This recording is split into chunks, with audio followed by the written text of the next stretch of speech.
Hey friends, one thing we've heard a lot through the years is, hey, there's no way I can have an underdeck space like that because my deck has a radius section. Well, I'm here to tell you that's not the case.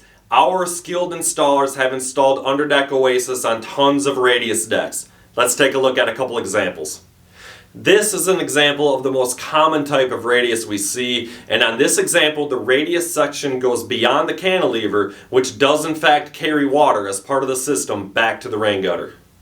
This deck construction had a horizontal support beam at an angle, making it an extra challenging installation, but as you can see we still pulled it off and it still looks great. This project had an extreme radius over the length of the deck, both concave and convex, so this was super complicated, but we still managed to pull it off. Here's another challenging install with a radius on some stone, and you can see how the wall comes out here, creating a difficult gutter and downspout installation, but our installers knocked it out of the park. Here it is from another angle.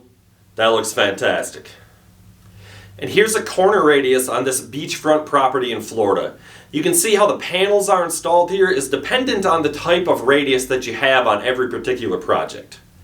So there you have it. We have tons more examples like this, but I just wanted to show you a few. The main takeaway here is don't let potential challenges like a deck radius or something similar stop you from achieving the Under Deck Oasis space that you're dreaming about. So call in, talk to an Under Deck Oasis representative about your unique project, and the chances are we are up for the challenge. So visit underdeckoasis.com to get started. I'll catch you next time.